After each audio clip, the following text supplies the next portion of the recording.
ஹாலிவுட்ல ஃபேமஸான ஆக்டர் தான் ஜேம்ஸ் பிரான்கோ. இவர் ஸ்பைடர்மேன்ல கூட ஹாரி ஆஸ்பார்ன் அப்படிங்கிற கேரக்டர்ல நடிச்சிருப்பாரு. இவர் பப்ளிக்ல தன்னை பிளே பாய் அப்படின்னு அவரே சொல்லியிருக்காரு. இவர் ஆக்டிங்க்கு வர்றதுக்கு முன்னாடியே அப்படி இல்லைனாலும் ஸ்பைடர்மேன் படத்துக்கு அப்புறம் இவர் இன்டிமசிக்காக மட்டுமே நிறைய பொண்ணுங்க கூட ரிலேஷன்ஷிப் வச்சுக்கிட்டாரு. ஆனா ஜேம்ஸ்க்கு இந்த ஒரு விஷயம் தெரியாது. இன்டிமசிக்காக மட்டும் ஒருத்தங்க கிட்ட ரிலேஷன்ஷிப் வச்சுக்கும் போது அது அவங்களோட பாடியையும் பாதிக்கும் அப்படிங்கறத பத்தி யோசிக்கல. லைக் இது ஒரு ஃபாஸ்ட் ஃபுட் மாதிரி. ஒரு வாட்டி நீங்க அதை டேஸ்ட் பண்ணிட்டீங்கன்னா நீங்க அதை திரும்ப திரும்ப சாப்பிடணும் அப்படின்னு நினைப்பீங்க. இதுக்கு காரணம் நீங்க பிளஷரபிளான பிஹேவியர்ஸை பண்ணும்போது அது உங்க பிரெயின்ல என்ன ஆகும்னா ஸ்ட்ரெஸ் ஹார்மோன்ஸை கம்மி பண்ணும். இதனால நீங்க அதுக்கு அடிக்ட் ஆகிடுவீங்க. ஜேம்ஸ்க்கும் இதுதான் நடந்தது. இதுல இருந்து வெளிவரதுக்கு மட்டுமே அவருக்கு 20 வருஷம் ஆச்சு அப்படின்னு அவரோட பாட்காஸ்ட்ல சொல்லியிருப்பாரு.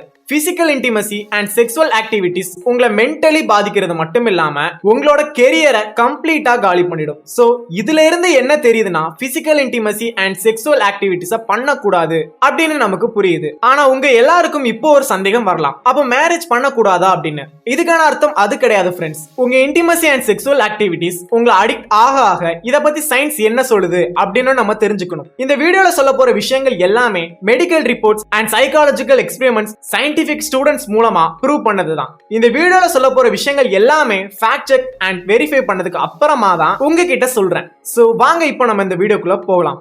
நம்ம நாட்டுல இருக்கக்கூடிய முனிவர்களா இருக்கட்டும், ரிஷிகளா இருக்கட்டும், அவங்க எல்லாருமே மக்கள் கிட்ட என்ன சொல்றாங்கன்னா, உங்க மனசை கட்டுப்படுத்தாம நீங்க சுய இன்பம் செஞ்சா அது பாவம் அப்படின்னு சொல்றாங்க. நோஃபேப் பத்தின நிறைய வீடியோக்கள் நம்ம சேனல்லே இருக்குது. அதை மறக்காம செக் பண்ணி பாத்துக்கோங்க. இந்த உலகத்தோட வெல்தியஸ்ட் பர்சன்ல ஆண்ட்ரூ கார்னெஜி அவரும் ஒரு முக்கியமான பர்சன் அப்படின்னே சொல்லலாம். ஏன் அவர் ஸ்கூல் கூட போனது இல்ல. அவரோட சக்சஸ்க்கு காரணமே ஒரு சில மேஜிக்கல் பிரின்சிபல்ஸ் அவர் ஃபாலோ பண்ணதுதான். அதனால அவர் இந்த உலகத்தோட டாப் 1% இருக்கிறாரு. ஆண்ட்ரூ என்ன நினைச்சாருன்னா, மிகப்பெரிய பணக்காரங்க அவங்க எப்படி ரிச் ஆனாங்க அப்படிங்கறதை யாருக்குமே தெரியாம மறைச்சு வச்சிருந்தாங்க. அதை எப்படியாவது உடைக்கணும் அப்படின்னு நினைச்சாரு. அதனால அவரோட ஃப்ரெண்டான நெப்போலியன் ஹில்லோட ஹெல்ப் கேட்கிறாரு. அதுக்கப்புறம் நெப்போலியன் ஹில் இந்த உலகத்தோட டாப் 500 வெல்தியஸ்ட் பீப்புள் கிட்ட இன்டர்வியூ எடுக்கிறாரு. அவங்க சொன்னது அண்ட் கார்னெகி எக்ஸ்பீரியன்ஸ் எல்லாத்தையும் சேர்த்து 1937ல திங்க் அண்ட் க்ரோ ரிச் அப்படின்னு ஒரு புக்கை எழுதுறாரு. இந்த புக்ல சொல்ற சக்சஸ் பிரின்சிபல்ஸை நீங்க ஃபாலோ பண்றதன் மூலமா உங்களாலையும் டாப் 1%ல வர முடியும். இது ரிச் பீப்புள்ஸ் பத்தின எல்லா சீக்ரெட்டுமே அவர் சொல்லி இருக்காரு. இதனால உங்களாலையும் ஒரு மிடில் கிளாஸ் ஆர் போரா இருந்தா கூட அதை ஃபாலோ பண்றதன் மூலமா உங்களாலையும் ரிச்சா மாற முடியும். அப்படி அந்த புக்ல சொல்லப்பட்ட ஒரு சீக்ரெட் தான் the mystery of sex transportation. இதுதான் ரிச் பீப்புள் மேலும் மேலும் ரிச் ஆகிறதுக்கு காரணம் அப்படின்னு சொல்றாரு. இது அந்த புக்ல செகண்ட் சாப்டர்ல சொல்லியிருப்பாரு. இந்த உலகத்துல இருக்கக்கூடிய ரிச் பீப்புள்ஸ் எல்லாரும் பிரம்மச்சாரியம் அண்ட் செமம் ரிட்டென்ஷனை ஃபாலோ பண்றது இதன் மூலமா தான் அவங்க சக்சஸ்ஃபுல்லா இருக்காங்க அப்படின்னு சொல்றாரு. அதுல சொல்லப்பட்ட கருத்துக்கள் இப்ப ஸ்கிரீன்ல போடுறேன், நீங்களே செக் பண்ணி பாருங்க. அதுல என்ன சொல்லியிருக்காங்கன்னா, இந்த மாதிரியான செயல்கள் நீங்க செய்ய முற்படும் பொழுது உங்களோட இமேஜினேஷன் அண்ட் உங்களோட தைரியம், உங்க இன்ட்ரெஸ்ட், உங்களோட வில் பவர், கடைசியா உங்களோட கிரியேட்டிவ் ஸ்கில்ஸ் இது எல்லாத்தையுமே நீங்க இழந்துருவீங்க அப்படின்னு சொல்றாரு. அதே மாதிரி செக்ஸுவல் அண்ட் இன்டிமசி இருக்கும்போது அது அவங்களோட உயிருக்கு கூட ஆபத்து விளைவிக்கலாம் அப்படின்னு சொல்றாரு. இதை நீங்க தவிர்க்கிறப்போ உங்க பாடியோட எனர்ஜி, கிரியேட்டிவிட்டி, கான்பிடன்ஸ் உங்க ஸ்கில்காக பயன்படும். இது எந்த ப்ரொஃபஷனலா இருந்தாலும் சரி, அதுதான் அவங்களை ரிச்சாக்கவும் ஹெல்ப் பண்ணுது. இப்ப நான் சொல்ல எல்லாமே அந்த புக்ல சொல்லப்பட்ட கருத்துக்கள். நீங்க டாப் 1% பீப்புளை எடுத்துக்கிட்டாலும் அவங்களுக்கு அதிகப்படியான இமேஜினேஷன் பண்ணக்கூடிய திறன் இருக்கும் அண்ட் அதிகப்படியான கரேஜும் இருக்கும். எதையும் தாங்கக்கூடிய வில் பவரும் இருக்கும் அண்ட் அதிகப்படியான கிரியேட்டிவிட்டி ஸ்கில்லும் இருக்கும். சோ இது எல்லாமே அவங்க இந்த செமம் ரிட்டென்ஷன் அண்ட் பிரம்மசாரியத்தை ஃபாலோ பண்றதுனாலதான். ஃபேமஸ் சிங்கரான லேடி காகா இவங்களோட பெர்ஃபார்மன்ஸ் எல்லாமே எப்படி இருக்கும் அப்படின்னா செக்ஸுவலி ஆடியன்ஸை கவர் பண்ற மாதிரி தான் இருக்கும். ஆனா 2010ல இவங்க ஒரு அனௌன்ஸ்மெண்ட்டை வெளிவிடுறாங்க. அது என்னன்னா, என்னோட கிரியேட்டிவ் ஸ்கில்ஸை நான் இம்ப்ரூவ் பண்ணணும், அதுக்காக நான் பிரம்மச்சாரியத்தை ஃபாலோ பண்ண போறேன் அப்படின்னு சொல்றாங்க. இதுதான் கைஸ், உங்களுக்கும் நீங்க உங்க பர்சனல் லைஃப் பிரம்மச்சாரியத்தை ஃபாலோ பண்றது மூலமா உங்களால அதிகப்படியான கிரியேட்டிவிட்டி ஸ்கில்ஸை பெற முடியும். நீங்க ஃபேமஸான பீப்புள் யாரை வேணாலும் எடுத்துக்கோங்க. Like Elon Musk, Steve Jobs, Nikola Tesla or Albert Einstein. இவங்க எல்லாரும் ரொம்பவே கிரியேட்டிவான பர்சன்ஸ். இப்படி அவங்க இருக்கிறதுக்கான முக்கியமான காரணம் அவங்களோட செக்ஸுவல் டிசைரை தவிர்த்ததுனாலதான். நீங்க பிரம்மச்சாரியத்தை ஃபாலோ பண்றதன் மூலமா உங்களோட செக்ஸுவல் எனர்ஜியை டிரான்ஸ்ஃபர் பண்ண முடியும். இதை பத்தியும் நெப்போலியன் ஹில் அவரோட புக்ல ரொம்பவே தெளிவா எக்ஸ்பிளைன் பண்ணிருப்பாரு. உங்க செக்ஸுவல் எனர்ஜியை 3 வழிகள்ல யூஸ் பண்ண முடியும் அப்படின்னு சொல்லியிருக்காரு. முதல் வழி என்னன்னா, உங்களால நெக்ஸ்ட் ஜெனரேஷனை உருவாக்க முடியும். அண்ட் செகண்ட் வே, இந்த எனர்ஜி மூலமா உங்களால பெட்டர் ஹெல்த்தை உருவாக்க முடியும். அண்ட் தேர்ட் வே, இந்த ஒரு எனர்ஜி மூலமா உங்களால ரொம்பவே ஜீனியஸா மாத்த முடியும் அப்படின்னு சொல்லியிருப்பாரு. கைஸ், இந்த புக்ல டிரான்ஸ்மியூட் அப்படின்னு ஒரு வார்த்தையை அடிக்கடி பயன்படுத்துவாங்க. இந்த வார்த்தைக்கான அர்த்தம் என்ன அப்படின்னா, ஒரு வடிவத்திலிருந்து இன்னொரு வடிவத்துக்கு மாறுறது அப்படின்னு அர்த்தம்.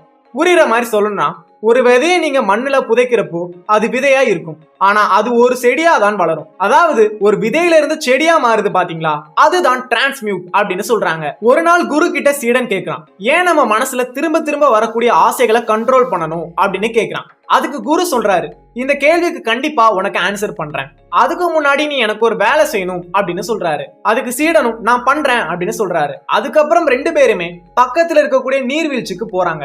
அங்க குரு சொல்றாரு, இந்த நீர்வீழ்ச்சியோட நீர் போகுது இல்லையா, அதை நீ தடுக்கணும் அப்படின்னு சொல்றாரு. அதுக்கு அந்த சீடனும் அவ்வளவுதானா, நான் இப்பவே இதை பண்றேன் அப்படின்னு சொல்லி மண்ணையும் பாறையும் சேர்த்து அதை செய்ய ஆரம்பிக்கிறாரு. கொஞ்ச நேரத்துல அது நீரோட வேகத்தினால அடிச்சுக்கிட்டு போயிடுது. அதுக்கப்புறம் திரும்பியும் மண்ணையும் பாறையும் போட்டு தடுக்க பாக்குறாரு, அதுவும் நீர்ல அடிச்சுட்டு போயிருது. இப்படி திரும்ப திரும்ப பண்றாரு, ஆனா அவரால அந்த நீரோட்டத்தை தடுக்க முடியல.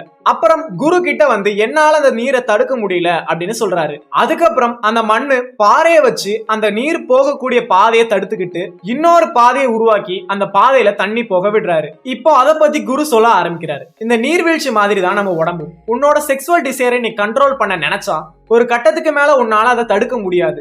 சோ இதை நீ கண்ட்ரோல் பண்றதுக்கு பதிலா அந்த எனர்ஜியை வேற பாதையில திசையை திருப்ப வழிப்பாரு அப்படின்னு சொல்றாரு. யாரெல்லாம் தன்னோட செக்ஸுவல் எனர்ஜியை கண்ட்ரோல் பண்ணலையோ அவங்க எல்லாருமே வாழ்க்கையில தோல்வியை தான் சந்திக்கிறான் அப்படின்னு சொல்றாரு. இதுதான் நைட் ஃபாலுக்கும் காரணம் அப்படின்னு சொல்றாங்க. ஆனா டாப் 1% மக்கள் இந்த எனர்ஜியை வேற விஷயங்களை செலுத்தி லைஃப அவங்க சக்சஸ்ஃபுல்லா மாத்துறாங்க. ஆயுர்வேதத்துல என்ன சொல்றாங்கன்னா, உங்க பாடியில 40 days செமன் இருக்கும்போது அது சரியான எனர்ஜியா மாறி உங்க உடம்பு ஃபுல்லா ஸ்ப்ரெட் ஆகும் அப்படின்னு சொல்றாங்க. அதாவது பிரெயின் வரைக்கும் கூட டிராவல் ஆகும் அப்படின்னு சொல்றாங்க. ஆயுர்வேதத்துல நம்ம உடம்பு ஃபுல்லா நரம்புகளால் ஆனது. அதுல முக்கியமானது இடா பின்கலா சுஸ்மான மாதிரியான நாடிகள். இது நம்ம பாடியோட ஓஜோ பவரை இன்க்ரீஸ் பண்ண ஹெல்ப் பண்ணுது அப்படின்னு சொல்றாங்க. நீங்க 6 மாசம் தொடர்ந்து செமனை கண்ட்ரோல் பண்றது மூலமா உங்களால சுசிமான நாடிய ஆக்டிவ் பண்ண முடியும் அப்படின்னு சொல்றாங்க. இதனால உங்களால உங்க உடம்புல இருக்கக்கூடிய சக்ராஸை உணர முடியும் அப்படின்னு சொல்றாங்க. நீங்க 30 days பிரம்மச்சாரியத்தை ஃபாலோ பண்றதுனால உங்களோட சக்ராவை ஆக்டிவ் பண்ண முடியும். அண்ட் அது மட்டும் இல்ல, உங்க ஹெல்த்தை ரொம்பவே இம்ப்ரூவ் பண்ண முடியும். நீங்க நார்மல் பீப்புளா இருந்து பவர்ஃபுல் பீப்புளா மாறின மாதிரி ஃபீல் பண்ணுவீங்க. அண்ட் அது மட்டும் இல்ல, உங்களுக்குள்ள இருக்கக்கூடிய லேசினஸும் இது போகிடும். 30 days இதை ஃபாலோ பண்றதுனால உங்களோட கிரியேட்டிவிட்டி 90% இன்க்ரீஸ் ஆகும். லைக் டான்சிங், சிங்கிங், பெயிண்டிங், இந்த மாதிரியான விஷயங்களை நீங்க ஈஸியாவே பண்ண முடியும். அது மட்டும் இல்ல, இன்னோவேட்டிவான ஐடியாஸ் அண்ட் இன்னோவேட்டிவான விஷயங்களை செய்ய நீங்க ரொம்பவே ஆர்வமா காட்டுவீங்க. இது உங்களோட ப்ரொஃபஷனல் அண்ட் ஃபீல்டை பொறுத்து மாறும். ஃபார் எக்ஸாம்பிள், ஸ்டீவ் ஜாப்ஸ் எடுத்துப்போம். இந்த ஒரு எனர்ஜியை ஸ்டீவ் ஜாப்ஸ் இன்னோவேட்டிவா திங்க் பண்ண வச்சு பர்சனல் கம்ப்யூட்டிங்ல இன்னோவேட்டிவான விஷயங்களை ஆப்பிள் கொண்டு வந்தாங்க. இது ஒரு புதிய மாற்றத்தையே ஏற்படுத்துதுன்னே சொல்லலாம். இது மாதிரியான இன்னோவேட்டிவ் உங்க ஃபீல்டை பொறுத்து உங்களுக்கு கண்டிப்பா வரும். அடுத்ததா இது உங்களோட அட்ராக்டிவ்னஸ் அண்ட் கான்ஃபிடன்ஸை இம்ப்ரூவ் பண்ணும். இதனால நீங்க மத்தவங்க முன்னாடி ரொம்பவே பவர்ஃபுல் பர்சனா தெரிவிங்க. அடுத்ததா இது உங்களை மத்தவங்களுக்கு ஹெல்ப் பண்ணவும் மத்தவங்கள மதிக்கவும் கத்துக் கொடுக்கும். இந்த பிரம்மசாரியத்தை நீங்க கண்டுபிடிக்கிறது மூலமா உங்களால ஓஜோ சக்தியை பெற முடியும். இது என்ன பண்ணும் அப்படின்னா, உங்க மேல மத்தவங்க ஈஸியா அட்ராக்ட் ஆக வைக்கும்.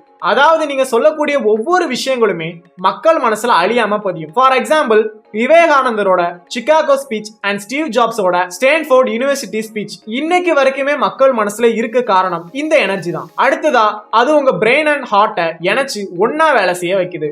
இதனால உங்க பாடிய யூனிவர்ஸ் கூட கனெக்ட் ஆக முடியும். இதனால மத்தவங்க என்ன நினைக்கிறாங்க அப்படிங்கறத உங்களால கணிக்க முடியும். மத்தவங்களால பார்க்க முடியாத விஷயங்களோ கூட உங்களால பார்க்க முடியும். மத்தவங்களால யோசிக்க முடியாத விஷயங்கள் நீங்க செஞ்சு காட்டுவீங்க. எஸ் கைஸ், இது உண்மைதான். ஆல்பர்ட் ஐன்ஸ்டீன் எடுத்துக்கோங்களேன், ஆர் ஸ்டீஃபன் ஹாக்கிங். இவங்க 2 பேரோட பயோகிராஃபியை படிச்ச வரைக்கும் அவங்க 2 பேரும் எந்த லிபராரிட்டிக்கோ ஆர் எந்த ஒரு பெரிய விஷயங்கள் இல்லாம இந்த யூனிவர்ஸோட காம்ப்ளெக்ஸான பல விஷயங்களை தன்னோட வீட்டுல இருந்தபடியே ஒரு பேப்பர் அண்ட் பேனாவை வச்சு சால்வ் பண்ணிருக்காங்க. இந்த பிரம்மச்சாரியம் நம்ம பாடியோட பவர்ஃபுல் சக்ராவான தேர்ட் ஐ சக்ராவையும் ஆக்டிவேட் பண்ணும் அப்படின்னு சொல்றாங்க.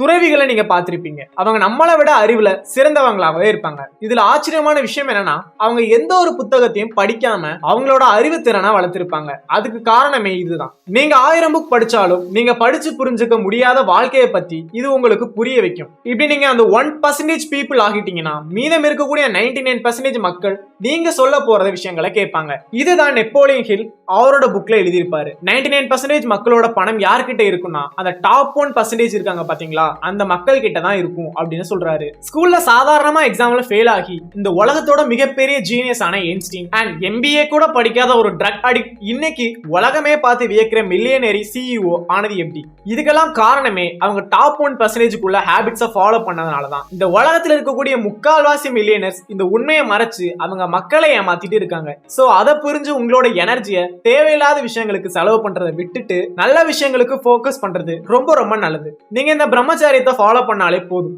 கண்டிப்பா உங்களுக்குள்ள ஏற்படக்கூடிய சேஞ்சஸை உங்களாலவே உணர முடியும். சரி, ஓகே கைஸ், இந்த வீடியோல நம்ம பிரம்மச்சாரியத்தை பத்தி தெளிவா பார்த்தோம். யாரெல்லாம் இந்த பிரம்மச்சாரியத்தை உங்களோட லைஃப்ல கடைபிடிக்க போறீங்க அப்படின்னு சொல்லி கமெண்ட் பாக்ஸ்ல கமெண்ட் பண்ணிக்கோங்க. அண்ட் ஆல்சோ இந்த வீடியோ உங்களுக்கு பிடிச்சிருந்தா இந்த வீடியோக்கு ஒரு லைக் பண்ணிக்கோங்க, உங்க ஃப்ரெண்டுக்கும் இந்த வீடியோவை ஷேர் பண்ணிக்கோங்க. இதே மாதிரியான ஒரு அமேசிங்கான கண்டென்ட்ல வந்து சந்திக்கலாம். Thank you for watching this video. Bye bye.